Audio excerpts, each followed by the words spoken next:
तो आज राजा जी के पास में चलते हैं और खुद राजा जी से पूछते हैं हम लोग क्या कि राजा जी ये जो आपकी रियासत है, आपकी रियासत में अलग अलग तरह के अधिकारी हैं। किसी को आपने प्रधान बना रखा है, किसी को आपने दीवान बना रखा है, किसी को आपने बख्शी बना रखा है, किसी को मीर बख्शी बना रखा है, किसी को आपने शिकदार बना रखा है। इसी तरीके से आपके जो यहाँ पर बहुत सारे अधिकारी हैं, तो साहब कौन कौन से तो आपके अधिकारी हैं वो बता दो, हमारे परीक्षा में काम आ जाएगा। दूसरा, इन अधिकारियों के क्या क्या काम है।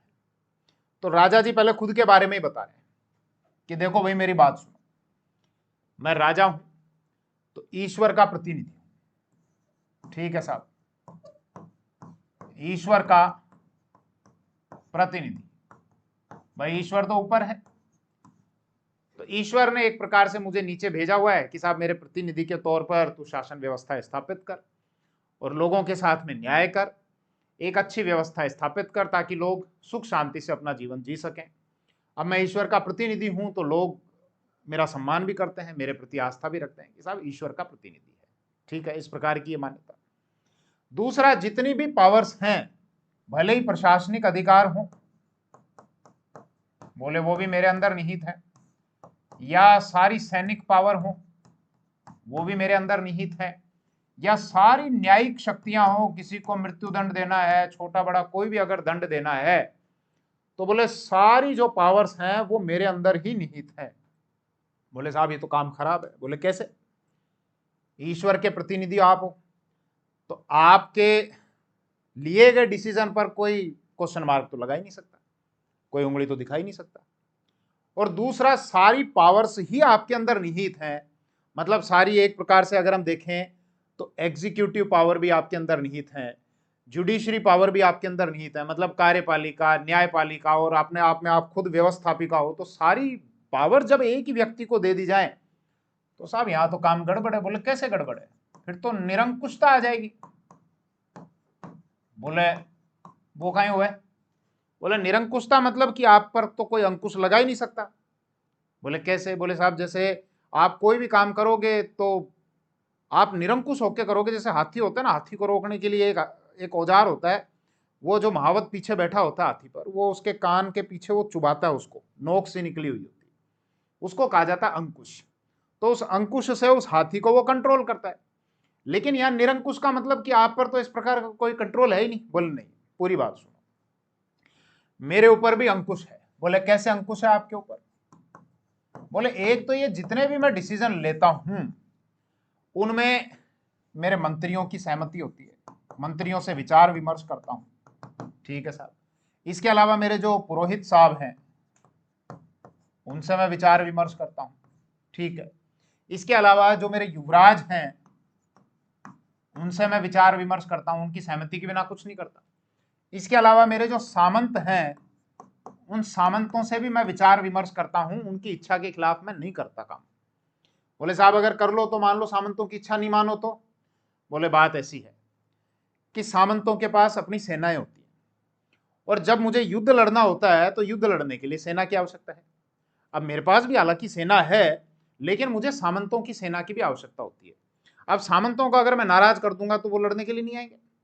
हालांकि ये हमने देखा है पहले के वीडियोस में, पिछले वीडियो में, कि जो एक रियासत होती थी वो पुरखों की जागीर होती थी, मतलब पुरखों का क्षेत्र होता था। अब राजा तो कोई एक ही भाई बनेगा। भाई मान लो ये राजा है, इस राजा की बहुत सारी संतान होंगी, इसके चाचा के लड़के भी होंगे, ताऊ के लड़के भी होंगे, इसके खुद के भी लड़के होंगे बहुत सारे। तो इस राजा का जो सबसे बड़ा बेटा होगा, अगला राजा तो वही बनेगा। लेकिन बाकी भाई बंधुओं को क्या?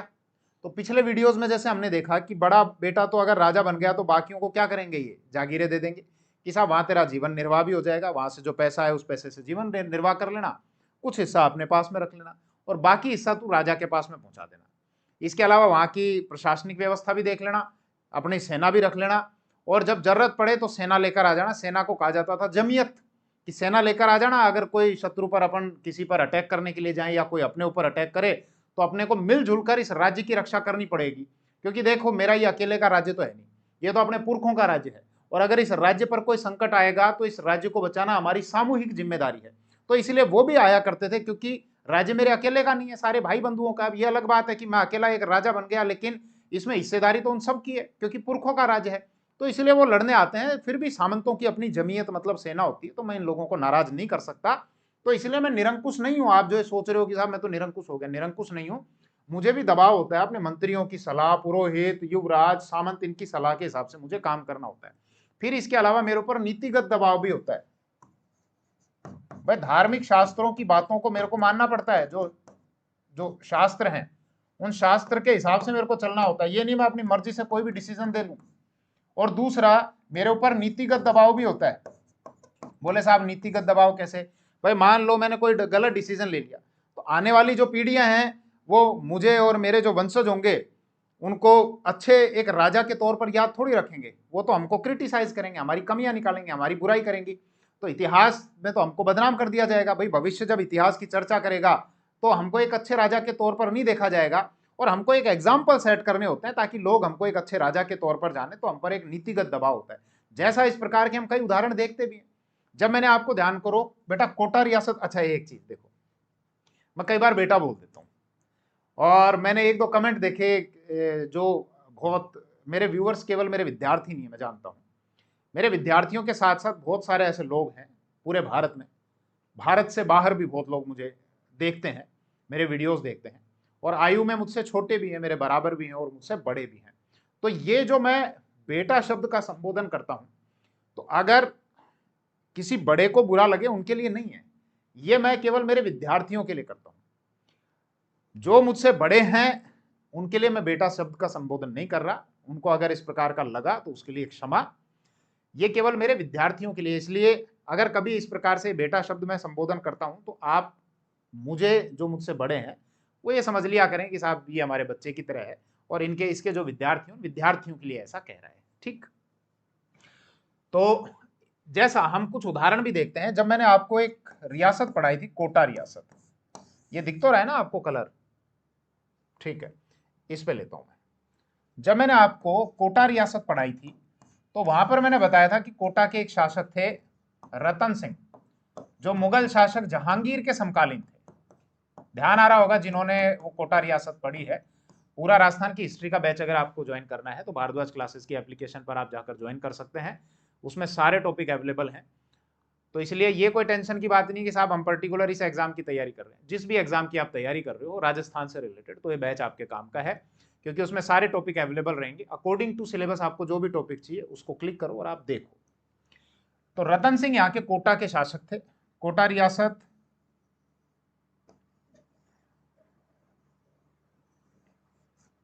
ये इधर, ये कोटा। वहां पर मैंने बताया था कि जहांगीर ने रतन सिंह को एक उपाधि दी थी, रामराज की, और इसके अलावा सर बुलंद राय की उपाधि भी दी थी। ये रामराज क्यों कहा था इनके राज्य को? इनको रामराज्य क्यों कहा था? क्योंकि रतन सिंह के एक बेटे थे गोपीनाथ, और गोपीनाथ के बारे में जब पढ़ते हैं तो पता चलता है ये एक दुराचारी व्यक्ति था। तो इसने कोई दुराचरण किया होगा, और इसके दुराचरण से क्रुद्ध होकर कुछ ब्राह्मणों ने इसको मौत के घाट उतार दिया। जब राजा जी के पास में ये एक सूचना पहुंची कि साहब आपके बेटे गोपीनाथ को कुछ ब्राह्मणों ने मौत के घाट उतार दिया, इन्होंने पता किया। बोले किसकी क्या गलती थी? बोले साहब वो दुराचारी था, दुराचरण कर रहा था, इसलिए उसको मौत के घाट उतार दिया गया। तो रतन सिंह ने उन हत्या करने वाले लोगों के ऊपर कोई एक्शन नहीं लिया, क्योंकि इन्होंने ये कहा कि इसमें गलती मेरे पुत्र की थी। तो यहां पर एक बहुत बड़ा एग्जाम्पल सेट किया कि जनता जब चर्चा करे तो बोले नहीं साहब, जो हमारा राजा है वो रामराज है, वो न्यायप्रिय है, कि अपने पुत्र के गलत होने पर अपने पुत्र के जो हत्यारे थे उन हत्यारों को इसलिए क्षमा कर दिया कि गलती वहां पर इसके पुत्र की थी। इसके अलावा हम ये भी देखते हैं, जब मैंने आपको मेवाड़ रियासत पढ़ाई, तो ये इधर मेवाड़ का पार्ट है, और मेवाड़ के एक शासक थे महाराणा रायमल। जो मेवाड़ के एक शासक हुए हैं महाराणा सांगा, महाराणा सांगा के पिता थे महाराणा रायमल। और महाराणा रायमल के जो पुत्र थे, जैसे सबसे बड़े पुत्र थे उड़ना पृथ्वीराज, पृथ्वीराज सिसोदिया। एक थे जयमल। जयमल के बारे में मैंने आपको बताया था कि जयमल की सोलंकियों के द्वारा हत्या कर दी गई थी। जैसा गोपीनाथ शर्मा कहते हैं कि साहब सोलंकियों ने जयमल की हत्या कर दी थी। इसमें महाराणा रायमल ने सोलंकियों के खिलाफ कोई एक्शन नहीं लिया था, जबकि सोलंकी उनका जो खुद का राज्य था, सोलंकियों का राज्य उनके हाथ से चला गया था। वो टोडा के क्षेत्र थे जो वर्तमान टोंक में आता है, और उनके क्षेत्र पर अधिकार कर लिया गया था, और उनको वो अपना क्षेत्र छोड़कर मेवाड़ में शरण लेनी पड़ी थी। तो मेवाड़ में वो शरण लेकर रह रहे थे, और उसके बावजूद उन्होंने वहां के महाराणा के पुत्र की हत्या कर दी थी, लेकिन महाराणा ने उनके खिलाफ कोई एक्शन नहीं लिया, क्योंकि महाराणा को यह सूचना मिली थी कि इसमें गलती मेरे पुत्र की थी, और रायमल को एक जो वहां का सामंत था उसकी पुत्री के साथ में इस प्रकार का आचरण नहीं करना चाहिए था, और उन्होंने उनको क्षमा कर दिया था सोलंकियों को। तो राजाओं के द्वारा इस प्रकार के एग्जाम्पल सेट किए जाते थे, तो ये एक नीतिगत दबाव होता था इनके समक्ष।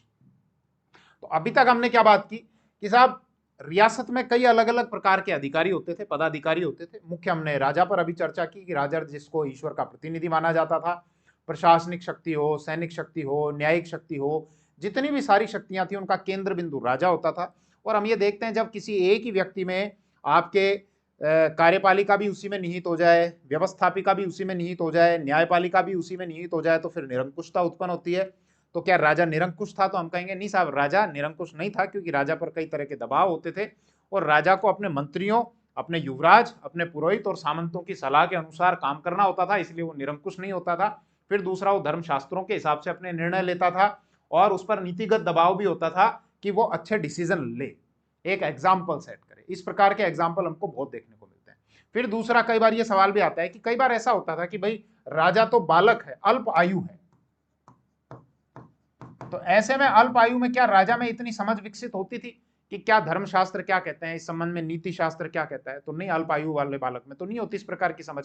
तो फिर ऐसे में क्या होता था कि कई जगह हम ये देखते हैं कि अगर राजा अल्प आयु है तो उसकी जो माता होती थी, या तो माता को या फिर राज्य की किसी व्यक्ति को उसका संरक्षक बना दिया जाता था, और संरक्षक के तौर पर वो व्यक्ति शासन संचालन किया करता था जब तक राजा वयस्क ना हो जाए।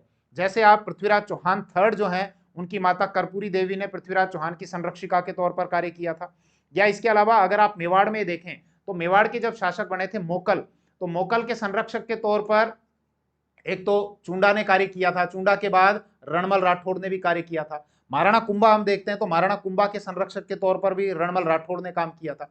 तो इस प्रकार के एग्जाम्पल हम देखते हैं। क्लियर? एक पिक्चर तो क्लियर हुई। राजा जी से हमने बात कर ली और राजा जी ने अपनी सारी चीज जो है हमको बता दी। अब राजा जी के बाद हम चलते हैं दूसरे व्यक्ति पे। बोले ठीक है राजा जी, आपकी बात तो हो गई, चलो इसको तो क्यों हटाएं हम, अगली इमेज इसी को कॉपी कर लेते हैं। ये लो, ये दूसरी इमेज। अब राजा जी से हमने पूछा ठीक है राजा जी, आपकी बात तो हम मान गए, लेकिन आपके जो कर्मचारी हैं अब इनका परिचय भी तो दिला दो। बोले बिल्कुल बिल्कुल बेटा, इनका परिचय भी दिलाएंगे। बोले ये जो आपके बगल में बैठे हुए हैं ये कौन है, इनका थोड़ा परिचय दो ना, दिखा। बोले कौन ये? बोले हाँ, ये मेरे प्रधान है। बोले साहब इनका क्या काम है प्रधान जी का? बोले देखो, जितनी भी ये जो सलाह होती है ना प्रशासन से रिलेटेड, इसके अलावा सेना से रिलेटेड प्रशासनिक सलाह, इसके अलावा सैनिक सलाह कि साहब सेना को कैसे यूज में लेना है, कौन शत्रु अटैक कर सकता है, प्रशासन में कौन कहाँ क्या गलती कर रहा है, वो सारी सलाह मेरे को ये देते हैं मेरे प्रधान जी। बोले अच्छा, इसका मतलब प्रधान वो व्यक्ति है जो राजा को प्रशासनिक मामलों में, सैनिक मामलों में, मतलब जो महत्वपूर्ण विषय हैं उन विषयों में राजा को जो सलाह देता था वो प्रधान। नाम से ही क्लियर है, प्रधान प्रधान व्यक्ति है, मेन व्यक्ति है। हालांकि इसका नाम जैसे मेवाड़ में हम ये देखते हैं कि महाराणा प्रताप जो थे तो भामाशाह महाराणा प्रताप के प्रधानमंत्री थे, लेकिन जब अमर सिंह थे तो अमर सिंह के टाइम में इस पोस्ट को मुख्यमंत्री की पोस्ट कहा गया। जैसा हिंदी ग्रंथ अकादमी की किताब कहती है कि साहब महाराणा प्रताप के टाइम भामाशाह उनके प्रधानमंत्री थे, लेकिन बाद में जब उनके पुत्र अमर सिंह बने तो अमर सिंह के टाइम में उस प्रधानमंत्री की पोस्ट को मुख्यमंत्री की पोस्ट कहा गया। तो प्रधानमंत्री भी मिलता है, मुख्यमंत्री भी देखने को मिलता है, और इसके और भी कई अलग अलग नाम देखने को मिलते हैं। जैसे आप जयपुर रियासत में जब देखेंगे तो जयपुर रियासत में इसी पोस्ट को कहा गया मुसाहिब। मुसाहिब, ये जयपुर में इसको मुसाहिब कहते थे। या इसके अलावा अगर आप कोटा और बूंदी में देखेंगे, कोटा बूंदी रियासत में, तो वहां पर इसी को दीवान या फौजदार कहा जाता था। इसके अलावा अगर आप मेवाड़ में देखेंगे, मैप से बताऊंगा आपको,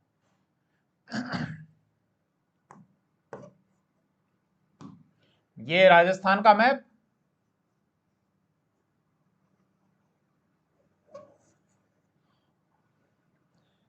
यहां पर ये कोटा और बूंदी, यहां पर क्या कहते थे इसको, इसी पोस्ट को कहते थे दीवान। हालांकि दीवान कई जगह अलग होता था, दीवान जो दीवानी मामले देखे पैसे टके से रिलेटेड, यहां इसको बोलते थे दीवान या फौजदार, कोटा बूंदी में। जयपुर की अगर हम बात करें, यहां बोलते थे मुसाहिब। इसके अलावा ये जो आपका क्षेत्र था मेवाड़, मारवाड़ और जैसलमेर, यहां पर इस पोस्ट को बोला जाता था प्रधान। इसके अलावा बीकानेर और भरतपुर, देखो दोनों दूर है ना, एक यहां इधर पूर्व में है, एक उधर वहां पश्चिम में, तो बीकानेर में और यहां पर भरतपुर में, यहां दो जगह इस पोस्ट को कहा जाता था मुख्तियार। मुख्तियार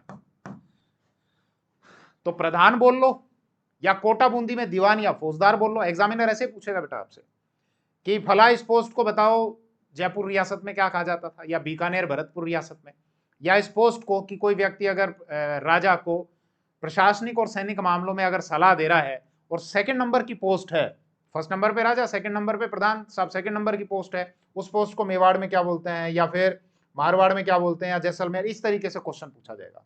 तो फिर से मैं बोलूं कि प्रधान की पोस्ट है, जैसे महाराणा प्रताप के जो प्रधानमंत्री थे वो भामाशाह थे, लेकिन अमर सिंह के टाइम हमको इस पोस्ट का नाम मुख्यमंत्री देखने को मिलता है। अलग अलग रियासतों में इस पोस्ट को अलग अलग नाम से जाना गया। राजा के बाद ये पोस्ट आया करती थी, सेकंड मोस्ट पावरफुल ये व्यक्ति होता था। हालांकि कई जगह देश दीवान भी हो जाया करता था, वो दीवान वो अभी हम चर्चा करेंगे। इस पोस्ट को कोटा और बूंदी में दीवान या फौजदार बोला जाता था। इसी पोस्ट को जयपुर में मुसाहिब बोला जाता था। इसी पोस्ट को मेवाड़ में, मारवाड़ में, जैसलमेर में प्रधान बोला जाता था। इसी पोस्ट को बीकानेर और भरतपुर में मुख्तियार बोला जाता था। क्लियर? तो एक तो राजा जी ने क्या किया, खुद का परिचय दे दिया था, एक राजा जी ने अपने प्रधान का परिचय दे दिया। अब राजा जी से हमने पूछा कि राजा जी देखो प्रधान का परिचय तो आपने दे दिया, ये प्रधान के बगल में तीसरे व्यक्ति कौन बैठे हुए यहाँ पे? बोले ये, बोले हाँ। अरे ये तो दीवान साहब है हमारे। बोले ये क्या करते हैं? अरे भैया आपने पढ़ाई लिखाई करी है कि नहीं करी? बोले साहब करी तो है। बोले दीवान किससे बना है? बोले साहब दीवानी मामलों से। तो जो दीवानी मामले देखे वो दीवान। बोले दीवानी मामले मतलब रेवेन्यू से रिलेटेड, पैसे टके के मामले, वित्त रिलेटेड, राजस्व रिलेटेड, रेवेन्यू से रिलेटेड या वित्त से रिलेटेड जो मामले देखेगा, पैसे टके के मामले देखेगा, वो हमारा दीवान मतलब वित्त मंत्री। बोले अच्छा अच्छा। बोले पावरफुल आदमी भैया, पैसे टके का हिसाब रख रहा है तो बहुत ईमानदार आदमी होना चाहिए, तो इसका मतलब ये बहुत ईमानदार आदमी है, नहीं तो गड़बड़ कर दे, बहुत ईमानदार आदमी है। और दूसरा क्या है, हमारे जो खालसा क्षेत्र हैं उन खालसा क्षेत्रों में जो हाकिमों की नियुक्ति होती है वो मैं इनकी सलाह पे ही करता हूँ। बोले साहब बात पल्ले नहीं पड़ी। बोले सुनो ये है राज्य, ठीक साहब, इस राज्य का ये हिस्सा जो सीधे मेरे नियंत्रण में, इसको कहा जाता है खालसा के, यानी खालसा। और ये वाला हिस्सा जो मैंने अपने भाई बंधुओं को, अपने रिश्तेदारों को, रक्त संबंधियों को, और जो मेरे कर्मचारी अधिकारी मुत्सद्दी हैं उनको जो मैंने दे रखा है, ये हिस्सा है जागीर, जे यानी जागीर। तो जो हिस्सा सीधे मेरे नियंत्रण में है उसको खालसा कहता हूं मैं। जो भाई बंधुओं को दे रखे हैं जमीनें उनको जागीर में बोलता हूं, बता चुका मैं पार्ट 1 में आपको। तो यहां इस खालसा में जो न्याय करते हैं, इस खालसा के क्षेत्र में भाई सबसे ज्यादा तो न्यायिक अधिकार तो मेरे पास ही है, लेकिन मैं सारे तो न्याय के काम नहीं देख सकता भाई। मैं वही न्याय रिलेटेड काम देखता हूं जिसमें कोई मृत्युदंड से रिलेटेड मामला आ जाए तो उसको मैं देख लेता हूं, या इसके अलावा कोई बहुत बड़ा मैटर हो जाए कि साहब किसी ने देशद्रोह कर दिया तो वो मामले मैं देख लेता हूं। इसके अलावा इनसे छोटे मामले भी तो होते हैं ना? बोले हाँ साहब होते हैं। तो वो जो इनसे छोटे मामले हैं खालसा के क्षेत्रों में तो देखता हाकिम, ठीक है साहब। और जागीर में कौन देखता है? बोले जागीर में मैंने इन जागीरदारों को न्याय के अधिकार दे रखे हैं कि भैया जागीरदारों तुम अपने न्याय के अधिकारों का उपयोग कर लेना, तो वहां पे जागीरदार देखते हैं। बोले ठीक है। तो ये जो खालसा क्षेत्र है, इन खालसा क्षेत्रों में जो न्याय देने का, मतलब यहाँ के जो जज हैं जो न्याय देने का काम करते हैं उनको हाकिम कहा जाता है, उन अधिकारियों को। और इन हाकिमों की जो मैं नियुक्ति करता हूं वो मैं, जो मेरे दीवान साहब हैं उन दीवान साहब की सलाह पर करता हूं। बोले अच्छा ये चक्कर है क्या? बोले साहब दिमाग में कुछ सवाल पैदा हो रहे हैं। बोले पूछो। बोले लगे हाथ न्यायिक व्यवस्था भी बता ही दो ना। भाई परिचय तो आप दे ही रहे हो, लगे हाथ न्यायिक व्यवस्था भी बता दो। तो बोले सुनो, न्याय व्यवस्था के लिए तीन तरह के विषय हैं। एक तो है सबसे बड़े विषय, किसी ने देशद्रोह कर दिया, किसी को मृत्युदंड सुनाना है, मौत की सजा देनी है, वो डिसीजन मैं खुद लूंगा। मतलब न्याय के जो पूरे अधिकार हैं वो मेरे अंदर निहित है। जैसा शुरू में इन्होंने बताया था कि प्रशासनिक अधिकार हो और न्यायिक अधिकार हो और सैनिक अधिकार हो, मतलब कार्यपालिका, न्यायपालिका, व्यवस्थापिका, सब मैं ही हूं जो। तो न्याय के सारे अधिकार मेरे अंदर निहित हैं, लेकिन मैं सारे न्याय करूंगा। मान लो किसी ने किसी के थप्पड़ दे लिया, वो आदमी मेरे पास आ जाएगा न्याय के लिए, साहब वो तो मेरे थप्पड़ दे लियो। छोटे मोटे काम थोड़ी देखूंगा मैं, न्याय करूंगा लेकिन बड़े मामलों में करूंगा। तो बड़े मामले तो मैं देख लूंगा, एक तो राजद्रोह वाला मामला, एक मृत्युदंड वाला। ठीक साहब, इससे जो छोटे मामले होंगे, उन छोटे मामलों में खालसा के क्षेत्र में मैंने हाकिम बैठा रखे हैं, और जागीर क्षेत्र जो मैंने अपने रक्त संबंधियों को और बाकियों को जो दे रखा है, तो जागीर के क्षेत्र में जागीरदार न्याय कर लेंगे और खालसा के क्षेत्र में हाकिम न्याय कर लेंगे। हाकिम के बारे में बता दिया कि हाकिम की नियुक्ति दीवान की सलाह पर होती है। ठीक है, कई और छोटे छोटे मामले भी होते हैं, बहुत छोटे छोटे मामले होते हैं। कैसे? बोले वही, जैसे किसी ने किसी थप्पड़ दे लिया, या लड़ाई हो गई किसी के साथ में, किसी की थोड़ी बहुत मारा पीटी हो गई, या कोई पति पत्नी की आपस में नहीं बन रही है, कोई जाति का मामला हो गया आपस में, तो फिर ऐसे में जो गांव के क्षेत्र है, वहीं गांव में पंच वगैरह बैठकर वो अपने आप पंचायत में उस मामले को सॉल्व कर लेते, तो वो तीसरा स्तर हो गया। तो बोले अच्छा, तो इसका मतलब जो तीसरा स्तर है कि अगर कोई जाति से रिलेटेड मामला है तब तो जातीय पंचायत हो गई। बोले हाँ, वो जातीय पंचायत उसको सॉल्व कर देंगी। या फिर अगर और कोई जाति के अलावा कोई और मामला है तो फिर ग्राम पंचायत होती है, जिसको पंचकुल कहा गया। बोले साहब पंचकुल मतलब? अरे बोले 5 पंच बैठ गए, और वो पंच बैठ के डिसीजन कर लेंगे कि भैया ये काम कर, तूने अपराध किया है, तू तो तेरे को ये सजा दी जाती है। तो जातीय मामले तो जातीय पंचायत देख लेंगी, या बाकी जो मामले होंगे पंचकुल देख लेंगे, जिसको ग्राम पंचायत कहा जाता था। थोड़े और ऊपर के मामले होंगे तो यहाँ हाकिम न्याय कर देंगे, यहाँ जागीरदार करेंगे। और बड़े मामले होंगे, कोई राजद्रोह का मामला आ गया, मृत्युदंड का मामला हो गया, तो उसमें मैं न्याय कर दूंगा। ये न्यायिक व्यवस्था है। और समझाना क्या है इसमें, इतना सही है।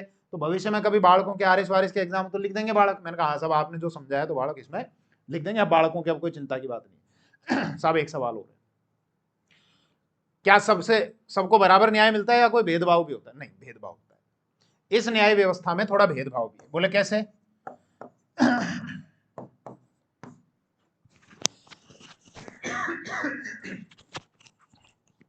बोले हम जब न्याय करते हैं तो व्यक्ति की सामाजिक स्थिति देखी जाती है। भाई कुछ भेदभाव है, हर व्यवस्था में होता है, आज भी है। कैसे हैं? बोले समझो, व्यक्ति की सामाजिक स्थिति देखी जाएगी, और जिसकी सामाजिक स्थिति अच्छी है उसको थोड़ा कम दंड मिलेगा, और जिसकी सामाजिक स्थिति थोड़ी नीची है उसको ज्यादा दंड मिलेगा। तो इसका मतलब एक तो सामाजिक स्थिति के आधार पर भेदभाव। तो क्या इस प्रकार का भेदभाव आज भी है? बिल्कुल है, इस प्रकार भी। पूर्ण रूप से आदर्श स्थिति स्थापित नहीं हो सकती। हम आदर्शवाद की तरफ बढ़ने का प्रयास कर सकते हैं, लेकिन कोई व्यवस्था अपने आप में पूर्ण नहीं होती है। पूर्ण नहीं होती है इसीलिए उस व्यवस्था में परिवर्तन होते हैं। ये व्यवस्था पूर्ण नहीं थी, इसमें परिवर्तन हुए। आज की व्यवस्था भी पूर्ण नहीं है, तो भविष्य की जो व्यवस्था आएगी वो इससे बेहतर आएगी। भविष्य की जो व्यवस्था आएगी वो भी अपने आप में पूर्ण नहीं होगी, तो उसके बाद जो व्यवस्था आएगी वो उससे और बेहतर होगी। आज आर्थिक आधार पर भेदभाव होता है कि अगर आपके पास में पैसा है तो न्याय को अपने पक्ष में मोड़ा जा सकता है, पैसा नहीं है तो न्याय को पक्ष में नहीं मोड़ा जा सकता। पैसा है जल्दी न्याय मिल जाएगा, पैसा नहीं है तो चक्कर काटते जाओ, चप्पलें घिस जाएंगी आपकी। तो कोई व्यवस्था अपने आप में परिपूर्ण नहीं है। तो एक तो ये सामाजिक आधार पर भेदभाव। बोले दूसरा एक ये भी अब कमी है, मानते हैं कि मान लो कोई अपराधी है और मैंने जागीरदारों को क्या दे रखा है, शरण देने का अधिकार। कि मान लो कि ये रामलाल है, रामलाल ने कोई अपराध कर दिया, अपराध करने के बाद ये मेरे किसी जागीरदार के पास में चला गया, और जागीरदार ने इसको अपने यहाँ पे शरण दे दी, तो अब इसको शरण देने का अधिकार है। अगर रामलाल को जागीरदार ने शरण दे दी तो अब इसको कोई भी दंड नहीं मिलेगा, क्योंकि वो उसकी शरण में चला गया।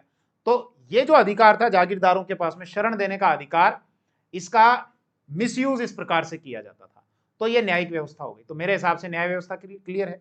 बाकी पीडीएफ में आपको सिस्टमेटिक तरीके से नोट्स लिखे हुए मिल ही जाएंगे, वहां पर आप इसको देख लेना। समझाने का काम मैंने कर दिया, लिखने का काम अगर आप मेंस की एग्जाम है तो वहां लिख सकते हैं, और प्रीलिम्स की एग्जाम है तो जो भी आपसे पूछा जाए कि साहब ये फलाना ये सिस्टम क्या है, या फिर न्याय व्यवस्था में हाकिम जो है वो हाकिम कहां पर न्याय करता था, या हाकिम जो है वो किससे संबंधित एक पद है, इस प्रकार से आप दे सकते हैं उसके उत्तर। तो वापस विषय पर आ दो। अभी तक 3 चीज हमने देखी, राजा, प्रधान, दीवान, और इसके अलावा एक चौथी न्याय व्यवस्था। न्याय व्यवस्था किस प्रकार से होती थी, ठीक। अब और आगे बढ़ते हैं।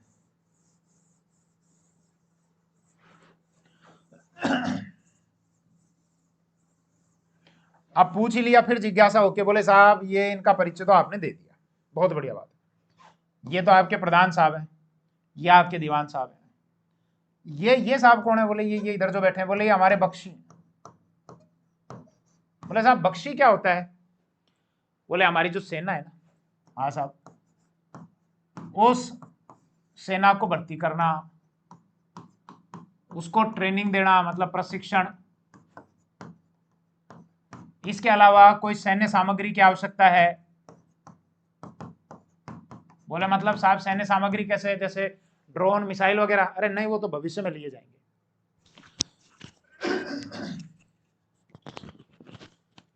बोले ड्रोन व्रोन तो आप लोग खरीदोगे भविष्य में, आपने तो तलवार, भाले, बर्छे ये लिए जाते हैं, तो क्या सैनिक सामग्री चाहिए, सैनिकों को कैसे प्रशिक्षण देना है, कैसे क्या भर्ती होगी, मतलब सेना से रिलेटेड मामले देखते हैं, भर्ती, प्रशिक्षण, सैन्य सामग्री। और फिर जब ये इनको मामले देखने हैं, तो हमारे तो अब सेना में टैंक वैंक तो है नहीं, राफेल वगैरह तो है नहीं, हमको तो घोड़ों पे बैठ के जाना होता है। तो हम बख्शी ऐसे आदमी को बनाते हैं जिसको अश्व चिकित्सा की जानकारी हो, मतलब जो घोड़ों का उपचार करना जानता हो। तो ध्यान रखना, अगर कभी एग्जाम में पूछा जाए कि रियासत में जो प्रशासनिक अधिकारी होते थे, इसमें कौन सी ऐसी पोस्ट थी, उस पोस्ट पर नियुक्ति के लिए अश्व चिकित्सा की जानकारी होना अति आवश्यक था, तो वो थी आपके बख्शी। तो घोड़ों की चिकित्सा की जानकारी, भाई सेना में घोड़े काम में आते थे। अब घोड़े के कोई बीमारी हो गई, टांग पे लग गई और कोई घाव हो गया, तो इतना तो पता होना चाहिए। तो इसका मतलब वेटनरी ज्ञान होना चाहिए इनको, पशु चिकित्सक होना चाहिए, पशु चिकित्सा की जानकारी। अश्व चिकित्सक मतलब खाली ऐसा नहीं कि जो अश्व के बारे में जानकारी होती थी, पशु चिकित्सक होना चाहिए कि पशुओं के बारे में उसको जानकारी होनी चाहिए। अब इनके पास में इतना ज्यादा काम होता था, इन बख्शी साहब के पास में, तो राजा जी ने कहा कि देखो साहब बख्शी साहब के पास बहुत ज्यादा काम है, तो फिर क्या करें? बोले बख्शी साहब की हेल्प के लिए एक व्यक्ति को और बैठा दो, जो इनके अंडर में रहकर काम करेगा, उसको बोल देंगे नायब बख्शी। क्या बोल देंगे? नायब बख्शी। भाई जैसे आज पोस्ट होती है ना तहसीलदार, तो नायब तहसीलदार, तो मतलब नायब तहसीलदार उसके ठीक अंडर में रहकर काम करेगा, तो ये नायब बख्शी बना दिया। अब ये जो नायब बख्शी बना दिया, तो इनकी हेल्प तो करेगा ही करेगा, प्लस साथ के साथ सेना से रिलेटेड जो खर्चे होंगे, सैन्य खर्चे, उनकी जांच करेगा। फिर इसके अलावा इसको एक काम और दे दिया, बोले एक काम और कर लेना भाई तू। बोले क्या? रेख कलेक्शन का भी तू ही काम कर लेना, मतलब रेख जो आएगी उसकी जांच तू कर लेना कि कहां से रेख आ रही है कि नहीं आ रही है। अब रेख क्या, मैंने आपको बताया था कि कोई भी जागीरदार होता था उसको एक पट्टा दिया होता था राजा के द्वारा, ये पट्टा दे दिया, उस पट्टे में लिखा होता था कि तेरे को जो पट्टा दिया हुआ है, यहां इस क्षेत्र से सालाना मान लो जैसे 1 करोड़ रुपए का रेवेन्यू आएगा, और ये रेवेन्यू राजा को जमा कर देना, एक हिस्सा अपने पास रख लेना, बाकी राजा के पास में जमा करा देना। तो पट्टे पर जो रेख लिखी हुई होती थी, रेख मतलब लैंड रेवेन्यू, भू राजस्व, उसको कहा जाता था पट्टा रेख, मैंने बताया था आपको। लेकिन वास्तव में जब ये सामंत अपने लोगों को भेजता कि जाओ भाई जाओ कलेक्शन करके लाओ, कलेक्शन करने के लिए जो लोग जाते थे उनको कहा जाता था तफेदार। तफरी करते हुए जाते थे, ध्यान रख लेना, तफरी करते जाते थे, घूमते फिरते जाते थे, तफेदार। तो तफेदार जब जाते थे तो पता चला कि 1 करोड़ की जगह तो 70 लाख का ही कलेक्शन हुआ। तो वो पट्टे पर जो अंकित थी पट्टा रेख, वो तो अनुमानित थी, लेकिन ये वास्तविक कि साहब इतना ही कलेक्शन हुआ। तो ये जो पट्टा, जो रेख आपकी आएगी, लैंड रेवेन्यू आएगा, उस लैंड रेवेन्यू की भी जांच ये व्यक्ति करता था। क्योंकि मान लो अगर कोई रेख जमा नहीं करा रहा है, नहीं दे रहा है, तो आपको सेना भेजनी पड़ेगी कि पहले आपने तफेदार को भेज दिया, या इससे रिलेटेड जो अधिकारी हैं आपके, पटवारी हो गया, या इससे रिलेटेड जो अधिकारी हैं आपके चौधरी हो गए, पटेल हो गए, उनकी अभी हम बात करेंगे। लेकिन वहां से उन्होंने नहीं दिया कि नहीं दे रहे हम, तो फिर कलेक्शन के लिए सेना को ही भेजना पड़ेगा, फाइनली सेना ही लेके आएगी। तो इसलिए इस व्यक्ति को एक काम सौंपा है नायब बख्शी को, कि एक तो तू सेना पर खर्चों वर्चों की जांच कर लेना, इसके अलावा किले पर जो खर्चे होंगे, कि किले की मरम्मत है या उसकी सुरक्षा के लिए जो खर्चे हैं, तो किले पर जो खर्चे होंगे उनकी जांच भी तू कर लेना, वो भी तू देख लेना नायब बख्शी। सेना वाले खर्चे भी तू देख लेना, और जो रेख का कलेक्शन का काम है, लैंड रेवेन्यू के कलेक्शन का काम है, वो भी तू देख लेना, और बाकी जो मामले होंगे उसमें बख्शी साहब की हेल्प कर देना। बस इतनी सी बात।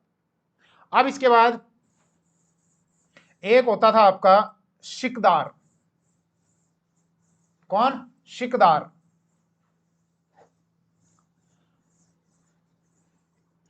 इधर आते हैं, बोले साहब ये कौन है जिसके चेहरे पर शिकन है थोड़ी सी? बोले ये शिकदार है, इनके चेहरे पे थोड़ी सी शिकन है। बोले शिकन क्यों है इनके चेहरे पे? बोले क्योंकि ये शिकदार है। बोले साहब मजे ले रहे हो आप तो हैं, काम क्या है ये बताओ ना साहब, हमारे काम की बात ये है शिकदार। बोले भैया जो नगर प्रशासन है ना वो इनको देखना होता है। बोले मतलब ये कि कहाँ सड़कें बनानी है, कहाँ नालियां बनानी है, नगर के प्रशासन से रिलेटेड आंतरिक जो व्यवस्था है वो इनको देखनी है। भाई सेना से रिलेटेड मामले कौन देख रहा है? वो तो साहब वो देख रहे हैं बख्शी साहब और नए बख्शी साहब। तो सेना के अलावा भी तो शहर में और प्रशासन होता है ना, जैसे आपके नगर पालिका टाइप के काम हो गए, नगर निगम टाइप के काम हो गए, तो इस टाइप के भी तो कोई काम देखेगा। फिर आंतरिक शांति सुरक्षा भी बनानी है। तो जैसे मुगल व्यवस्था में हम एक पद देखते हैं कोतवाल, थानेदार टाइप का, उसी प्रकार का ये पद होता था शिकदार का, जो नगर प्रशासन देखता था। किसके समान? कोतवाल के समान, कोतवाल के समान, थानेदार टाइप का। ये तो मुगल व्यवस्था में होता था, और यहां पर ये हो गया रियासतों में, जो राजस्थान की रियासतें थे। कौन सा काम देखता था? नगर प्रशासन से रिलेटेड। क्लियर है? एक तो गाना भी है ना कि हमको अब काहे की चिंता, सैया भये कोतवाल थानेदार। चलो आगे बढ़ो।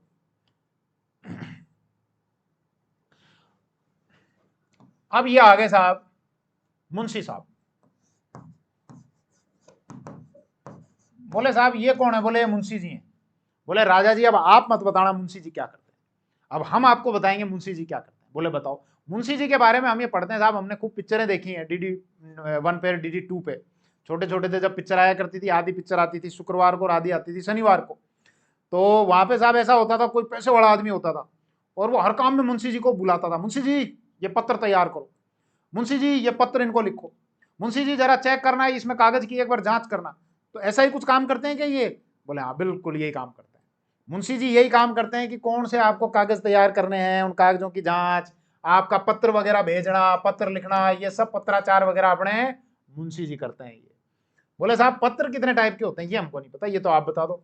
बोले देखो भैया ऐसा है कि पत्र दो तरह के हैं, कि अगर कोई पत्र मैं राजा को भेजूं तो उसको अलग कहा जाता है, और कोई पत्र अगर मैं सामंत को भेजूं तो उस पत्र को अलग नाम दिया जाता है।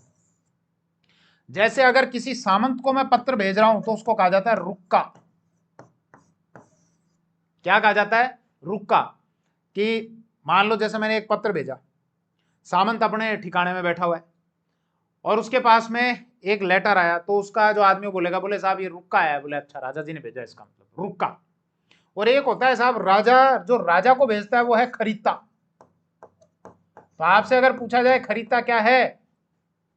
राजा द्वारा राजा को भेजे जाने वाला पत्र खरीदता। रुक्का क्या है? राजा द्वारा सामंत को भेजे जाने वाला पत्र रुक्का। ठीक, चलो भैया आगे बढ़ो।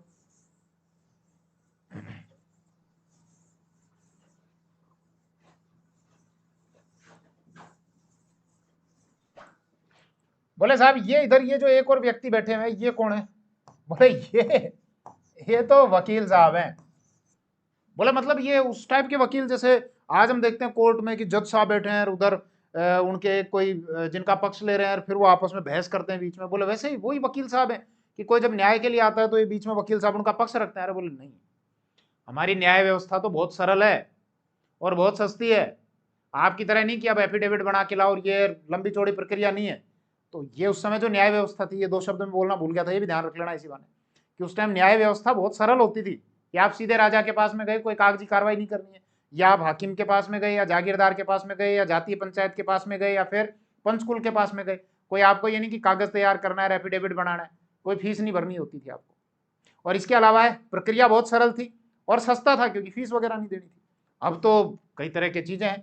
बोले साहब लेकिन ये जो वकील है ना, ये वो वाले वकील नहीं है। होता क्या है कि ये है रियासत, रियासत में है ये खालसा और ये है जागीर। ठीक, अब मान लो इस खालसा क्षेत्र में जो राजा बैठा है, राजा ने इस जागीर के लिए कोई निर्णय लिया या कोई आदेश पारित किया या उस जागीर के लिए या इस जागीर के लिए या इस सामंत को बुलाया, सामंत से रिलेटेड कोई भी बात कही, तो सामंत तो हर टाइम रहता नहीं था खालसा में। सामंत क्या करता था, अपने एक आदमी को यहां छोड़कर रखता था, ये इसने एक आदमी छोड़ दिया, ये इसने एक आदमी छोड़ दिया। तो रियासत में मतलब खालसा के क्षेत्र में सामंत का जो व्यक्ति वहां पर रहता था, खालसा के क्षेत्र में जो राजा और सामंत के बीच में एक कड़ी का काम किया करता था, उसको कहा जाता था वकील। आज भी वकील यही करते हैं। जज और जो व्यक्ति है उन दोनों के बीच में क्या करता है, एक कड़ी का काम करता है कि साहब जज की बात उस तक पहुंचा दी और उसकी बात जज तक पहुंचा दी। या दो जनों के बीच में भी अगर कोई आ जाए, अरे बोले यार क्यों तू हम दोनों के बीच में वकील बन रहा है, तो मीडिएटर का काम, तो ये वकील साहब मीडिएटर का काम करते थे। फिर इसके अलावा एक आता था आपका खानसमा। अब एक खानसमा अपन बना लेते हैं। खानसमा या इसी को कहा जाता था मीरसमा। मीरसमा, खानसमा कुछ ऐसा ऐसा लग रहा है खाने का सामान वामान की व्यवस्था जो व्यक्ति करे, तो सीधी सी बात है वही खानसमा। थोड़ा सा समझाता हूं। यह आपका एक महल है, राजा जी, राजकुमार, रानियां, राजकुमारियां सब यहां पे रहती हैं। महल की कई आवश्यकताएं होती हैं। महल की आवश्यकताओं की पूर्ति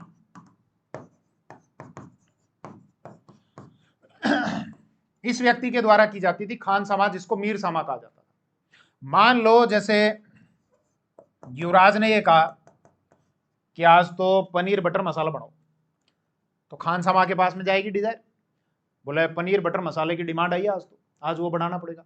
अब ऐसे में आपको पनीर भी चाहिए, आपको मिर्च भी चाहिए, आपको इसके अलावा तेल भी चाहिए, इसके अलावा हल्दी भी, जीरा भी ये चाहिए। तो ऐसा मार्केट से नहीं खरीदा जाता था, वहां खुद के राजकीय उद्योग होते थे। महल इतना बड़ा होता था, वहीं पर एक जगह होती थी जिसको राजकीय उद्योग कहा जाता था। मतलब खुद इनकी इंडस्ट्री होती थी, कहीं मसाले कूटे जा रहे हैं, कहीं तेल निकाला जा रहा है, तो उन सारे राजकीय उद्योगों पर इसी का नियंत्रण होता था खानसमा का। खानसमा यहाँ से सामान लेता, भैया एक काम करो, आज राजकुमार जी की डिमांड आई है, पनीर लबाबदार बनना चाहिए, क्या था, पनीर बटर मसाला बोला था कि मैंने, बोला पनीर बटर मसाला बनना चाहिए, तो पनीर भेजो और तेल भेजो और ये भेजो। तो मतलब राज्य की आवश्यकताओं की पूर्ति करना, राज्य के उद्योगों पर नियंत्रण करना, राज्य की आवश्यकताओं की पूर्ति के लिए सामान का क्रय विक्रय करना, ये सब कौन करता था, खानसमा, जिसको मीरसमा कहा जाता था। और इस पोस्ट पे अब आपको बताने की आवश्यकता नहीं कि इस पोस्ट पे जो आदमी बैठेगा ऑनेस्ट होना चाहिए, बिल्कुल ऑनेस्ट होना चाहिए। क्यों, युवराज छोड़ो, आप तो राजा जी ने बोल दिया, आज युवराज को तो भूल जाओ एक बार, राजा जी ने बोल दिया, बोले आज तो गरम गरम समोसे बना लो। अब ये सारी व्यवस्था कौन करेगा, खानसमा करेगा। खानसमा ने समोसे बनाए और समोसे में मिला दिया जहर, राजा जी खाएंगे और खाते ही परलोक सिधार जाएंगे। तो ऐसे में राजा इस पद पर उस व्यक्ति को अपॉइंट करता था जिस पर राजा को बहुत ट्रस्ट होता था, वरना तो क्या पता किसी ऐसे आदमी को बैठा दिया और वो षड्यंत्र करके राजा को सल्टा दे ऊपर, और बाकी राज परिवार के सारे लोग खा रहे हैं, बैठ के खाना खा रहे हैं, कोई आपके चाउमीन खा रहा है, कोई पनीर बटर मसाला खा रहा है, कोई कचौरी, कोई समोसे, कोई अलग अलग खा रहे हैं, सब में जहर मिला दिया, एक साथ ही सारा राज परिवार खत्म। तो इस पोस्ट पे बहुत ईमानदार व्यक्ति की अपॉइंटमेंट होती थी, और ये ईमानदार व्यक्ति अपना काम बढ़िया करता रहता, तो फिर इसी का अगला प्रमोशन ज्यादातर ये कर दिया जाता था दीवानी मामले में। हालांकि दीवानी मामले में थोड़ी सी रेवेन्यू रिलेटेड मामलों की समझ होनी चाहिए थी, तो राजा को अगर ये लगता था कि ऑनेस्ट है और इसको इस मामलों की समझ भी है, दीवानी मामलों की, तो वो इस पर प्रमोट कर दिया करता था इसको। क्लियर यहां तक। फिर एक पोस्ट होती थी नैमित्तिक।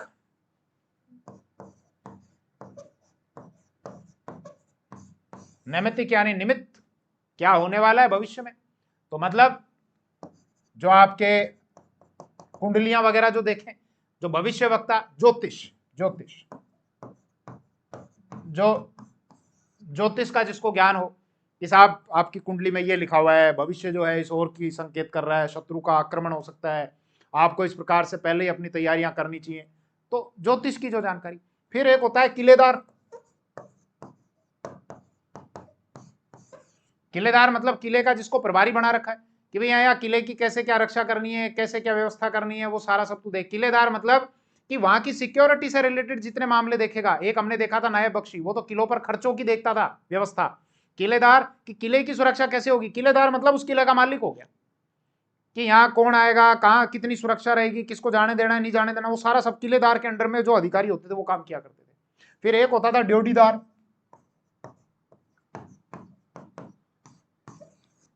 ड्योटीदार मतलब राजा जी से मिलने के लिए आपको जाना है और वो बाहर खड़ा रहेगा, हाँ टाइम लिया हुआ है क्या, कितने बजे का अपॉइंटमेंट दिया हुआ था, बोले साहब 3 बजे का दिया था, 3:30 हो गए, आधे घंटे लेट हो गए, मैं पूछ के आऊंगा पहले राजा जी से, उसके बाद मिलने दूंगा। तो ड्यूटी में आपको जाना है कि नहीं जाना, इस बात मतलब वहां ड्यूटी पर जो खड़ा रहेगा, जो वहां पे भाला लेके जो खड़ा रहेगा, वो ड्यूटीदार। क्लियर, ये ड्यूटीदार हो गया, नैमित्तिक हो गया, किलेदार हो गया, ये छोटी छोटी सी पोस्ट है। तो अभी तक हमने क्या देखा, राजा जी देख लिए, प्रधान जी देख लिए, दीवान देख लिए, बख्शी देख लिए, मीर बख्शी देख लिए, शिकदार देख लिए, मुंशी देख लिए, वकील देख लिए, किलेदार देख लिए, ड्योटीदार देख लिए, नैमित्तिक देख लिए। क्लियर, और इसके अलावा न्यायिक व्यवस्था देख ली। अब वीडियो कितना लंबा हो गया, चलो बस, तो अभी ज़्यादा नहीं हुआ है, 42 मिनट का हुआ है। अच्छा, इसके अलावा कुछ और अधिकारी, आपके अधिकारी कर्मचारी होते हैं जो आपके रेवेन्यू से रिलेटेड मामले देखते हैं, राजस्व संबंधी। उस राजस्व संबंधी में क्या क्या हम देखेंगे, ध्यान देना।